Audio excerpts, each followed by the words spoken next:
For more than 4 decades, one man has ruled Cameroon. He has survived military coups, economic crises, separatist rebellions, and political opposition. Yet today, the biggest mystery surrounding President Paul Biya is not an election or a war. It's his disappearance from public view.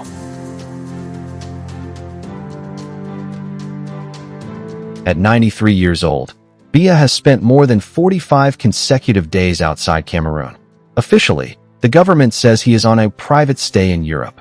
But no one knows exactly where he is, when he will return, or how he is governing one of Africa's most important countries from thousands of kilometers away. His long absence has triggered growing concern among opposition parties, political analysts, and ordinary Cameroonians. Is President Biya still fully in charge? Why has the ruling party suddenly called an emergency meeting?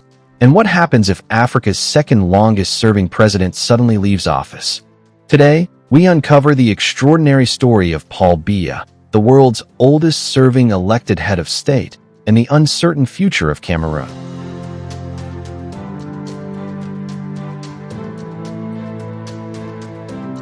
When Paul Biya first became president in 1982, Ronald Reagan had just entered the White House. Margaret Thatcher was Britain's prime minister. The Soviet Union, more than 40 years later, Biya remains president. During his presidency, Cameroon has had only 2 heads of state since independence.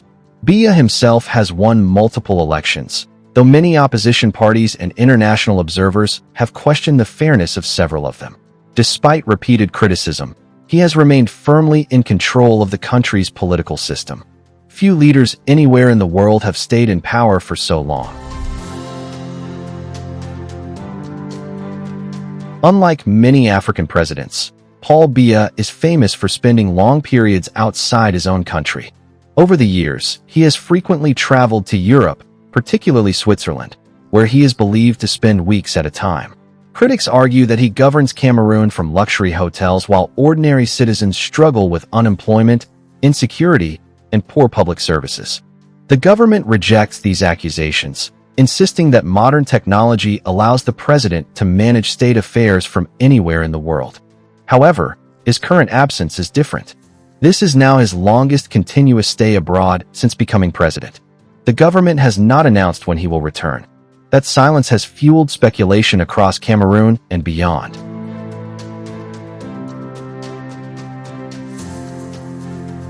As questions about Biya's absence intensified, the ruling Cameroon People's Democratic Movement unexpectedly called a rare meeting of its senior leadership. Officials described it only as an important working session. No agenda was released.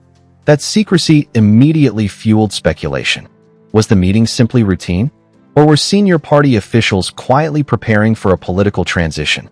So far, there is no evidence that the meeting was directly linked to Biya's health or succession. But in politics, timing often matters as much as words. Questions about Paul Biya's health are not new. For years, every extended absence has sparked rumors. Some reports have claimed he was receiving medical treatment overseas. The government has repeatedly denied those claims. In fact, after similar speculation in previous years, authorities discouraged public discussion about the president's health, arguing that false rumors threaten national stability. The lack of official information has only increased uncertainty. When governments say very little, people often fill the silence with speculation. Perhaps the most surprising political development this year was the reintroduction of the office of vice president. Cameroon's parliament approved the position, which would make the vice president the first in line to succeed the president. Yet months later, no one has been appointed. This raises important questions. Why create such an important office, but leave it vacant? Is the government preparing for a future transition? Or is it simply leaving all options open while President Biya remains in office? No official explanation has been given. Even before these political questions, Cameroon was facing enormous challenges. The country continues to battle separatist violence in its English-speaking regions. The militant group Boko Haram remains a security threat in the far north. Economic pressures, youth unemployment, and inflation continue to affect millions of families.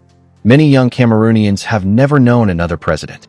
For an entire generation, Paul Biya is not simply a political leader.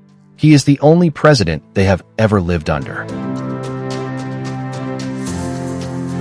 One of the biggest concerns among analysts is not simply Biya's age. It is the uncertainty surrounding what happens after him.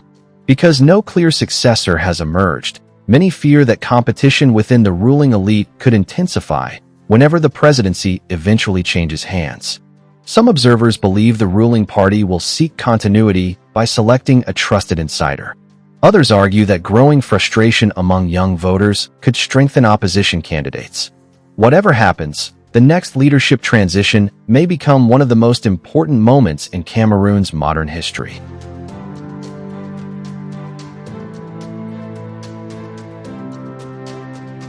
Across Africa, several countries have experienced political uncertainty after long-serving leaders left office. Some managed peaceful transitions. Others faced internal struggles over succession. Cameroon hopes to avoid instability, but much will depend on whether institutions are strong enough to manage change peacefully. For now, President Biya remains the country's constitutional leader. Yet every additional day abroad increases public curiosity and political speculation.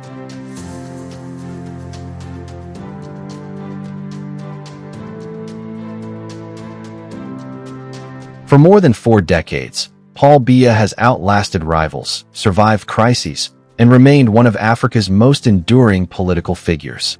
Today, however, the biggest question is no longer how long he has ruled. It is how much longer his system can continue without a clearly defined transition. As Cameroon waits for its president to return, uncertainty continues to grow. Will Paul Biya reappear and reassure the nation? Will a vice president finally be appointed? Or is Cameroon quietly entering the beginning of a new political era? The answers to those questions will shape not only the future of Cameroon, but also the next chapter in Africa's political history.